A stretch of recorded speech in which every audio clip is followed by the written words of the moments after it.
Hamas ने आज के दिन एक रिपोर्ट निकाली है, 16 पेज की रिपोर्ट है।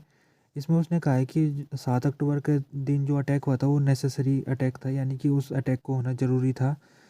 उन्होंने कहा है ये अटैक होना इसलिए ज़रूरी था क्योंकि इजरायली देश हमारे फ़िलिस्तीन लोगों के ख़िलाफ़ कॉन्स्पिरेसी कर रहा है। तो उस कॉन्स्पिरेसी को तोड़ना बहुत ज़रूरी था, तो इसीलिए अटैक जो हुआ है वो सोच समझ के हमने अटैक किया है। हालांकि उन्होंने रिपोर्ट में आगे ये भी कहा है कि कुछ गलती हमसे हुई थी, जैसे कि हमको जिस समय हमने अटैक किया हमको ऐसा नहीं लगा था कि इतना जल्दी इतने क्षेत्र में हमारा कब्जा हो जाएगा। उन्होंने कहा कि इसराइल की जो सेना थी उसका कोलैप्स हो गया था। और साथ में उन्होंने ये भी कहा है कि गाजा के अंदर से कुछ लोग ज़बरदस्ती आ गए थे हमारे साथ और उन्होंने लूटपाट की लोगों के साथ। तो उन्होंने कहने का मतलब उनका ये है कि हमास जिसने अटैक किया था, जिसने अगुवाई की थी अटैक की, उसने जितने भी बर्बरता वाले जो भी इधर वारदातें हुई है, तो उस बर्बरता वाली वारदातें में हमास का कोई रोल नहीं है। ये उन्होंने पहले भी कह चुका है और आज भी उन्होंने रिपोर्ट में इस बात को क्लियर कर दिया है। ये जो रिपोर्ट आई है ये पहली पब्लिक रिपोर्ट है जब से अटैक हुआ है, उसके बाद से हमास ने पहली बार ही इस तरह से रिपोर्ट अपनी जारी की है। और ये जो रिपोर्ट है इंग्लिश में भी उसने जारी की और अरेबिक भाषा में भी जारी की है। हमास ने स्टेटमेंट आज निकाला है और उसमें उसने ये कहा है कि जो फ़िलिस्तीन लोग हैं उनके पास कैपेबिलिटी है कि वो अपना फ्यूचर को डिसाइड कर सके और साथ में जो उनके इंटरनल अफेयर है उसको अरेंज कर सके। ये उन्होंने खासतौर में इसलिए कहा है क्योंकि अभी बातचीत चल रही है कि गाजा में सरकार को चेंज करने की बातचीत हो रही है, जिसके तहत हमास को ख़त्म करने के बाद यहाँ पर फ़िलिस्तीन अथॉरिटी की सरकार को लाना है।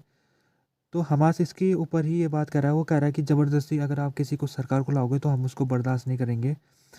साथ में उन्होंने ये भी कहा है कि कोई भी ऐसी पार्टी नहीं है दुनिया की जो जो हमारा अधिकार है उसको हमारे अधिकार को हमसे छीन सके। यानी कि हमारा अधिकार ये है कि हम अपनी सरकार को खुद चुन सके और हमारा जो भविष्य है उसको खुद चुन सके। तो उन्होंने साफ साफ ये बता दिया कि जो फ़िलिस्तीन लोग हैं वो किसी भी एक्सटर्नल इन्फ्लुएंस को स्वीकार नहीं करेंगे। यूएस ऑफिशियल ने आज रियूटर वेबसाइट को कहा है कि कल के दिन जो हमला हुआ था यूएस के बेस में जो कि इराक में था, एन असल एयर बेस में हमला हुआ था। तो उस बेस में जब हमला हुआ था तो कुछ यूएस पर्सनल को हल्की फुल्की चोटें आई है, जबकि एक इराकी सिक्योरिटी के एक जवान को गंभीर चोटें आई है। तो ये हमला कल यूएस के बेस में हुआ था। तो ये हमला एक प्रॉक्सी ग्रुप ने किया था जो कि ईरान से जिसका संबंध है। ये हमला खास तौर में इसलिए भी महत्वपूर्ण है क्योंकि इसमें बैलिस्टिक मिसाइल का इस्तेमाल किया गया था, जो कि एक बहुत बड़ा कह सकते हैं कि एक डेवलपमेंट है, क्योंकि बैलिस्टिक मिसाइल एक एडवांस वेपन होता है। तो अमेरिका की तरफ से आज कहा गया है कि अमेरिका जिसने भी ये हमला किया उसको रिस्पॉन्ड करने वाली है, यानी कि उसके ऊपर अमेरिका आगे आने वाले समय में उस ग्रुप को निशाना बनाएगी। साथ में अमेरिका ने ये भी कहा है कि हम यहाँ पर कोशिश करेंगे ज़्यादा से ज़्यादा कि हम अपने जो पर्सनल हमारे बेसिस में मौजूद हैं उनको सुरक्षित करने के लिए हम हर संभव कोशिश करेंगे, यानी कि उनकी जो सिक्योरिटी है उनको सिक्योरिटी को बढ़ाएंगे। कल के दिन स्ट्राइक हुई थी सीरिया के अंदर, दमस्कस जो कैपिटल है वहाँ पर एक इलाका पड़ता है हाई सिक्योरिटी एरिया में। इसराइल ने वहाँ पर स्ट्राइक किया था, मिसाइल स्ट्राइक। और स्ट्राइक में उसने जो ईरान के रेवोल्यूशनरी गार्ड के कमांडर थे उनके ऊपर निशाना बनाया था, जिसमें 5 इस ईरानियन रेवोल्यूशनरी गार्ड की मृत्यु हो गई थी। 5 ईरान से जुड़े हुए जो गार्ड थे उनकी मौत हो गई थी और साथ में 4 सीरिया के लोगों की मौत हो गई थी और एक इराक का व्यक्ति की मौत हो गई थी। तो कुल मिला के 12 लोगों की मौत कल के दिन हुई थी।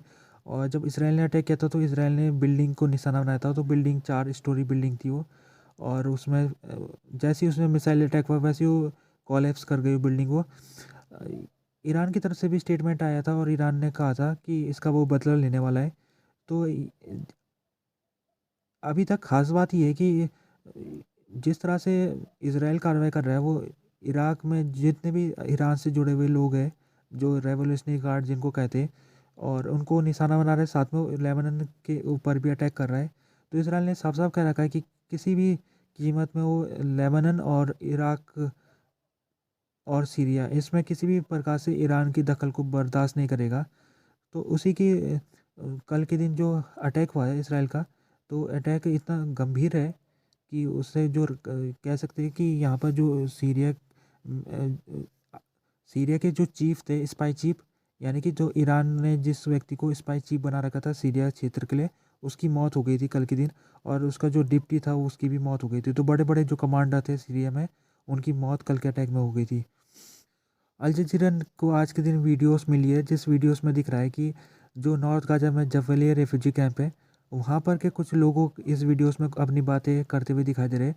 तो लोग कह रहे हैं कि उनको पिछले 100 दिनों से खाना नहीं मिल पा रहा है, और उनकी जो स्थिति है उसके बारे में बता रहे हैं। लोग कह रहे हैं कि हमारी स्थिति जानवरों जैसे हो चुकी है, क्योंकि हम अब जानवरों जैसा ही खाना खा रहे हैं। यानी कि जो हम खाना नहीं बना पा रहे, बस हम जो कच्चा कुच्चा खाना है, जैसे कुछ भी सब्जी को हम पका भी नहीं पा रहे, बस जैसे जानवर खाते कच्चा खाना, वैसे ही हमको खाना पड़ रहा है। इसके अलावा मेडिकल सप्लाईज नहीं है। लोग कह रहे हैं कि हमको इतना बम से डर नहीं लग रहा है जितना हमको भूखमरी से डर लग रहा है। तो ये जो नॉर्थन गाजा का इलाका है, वहाँ पर अगर देखा जाए तो सप्लाईज वहाँ पर बहुत कम जा रही है। और नॉर्थन गाजा में जो इलाका है, इसराइल ने सबसे पहले उसी को निशाना बनाया था। तो वहाँ से ज़्यादातर लोग चले गए थे साउथ की तरफ, लेकिन 1 लाख लोग अभी भी नॉर्थ गाजा में फंसे हुए हैं। तो ये उन्हीं लोगों की दास्तान है जो इस वीडियो में दिखाई गई है, जो नॉर्थ गाजा में भी फंसे हुए हैं।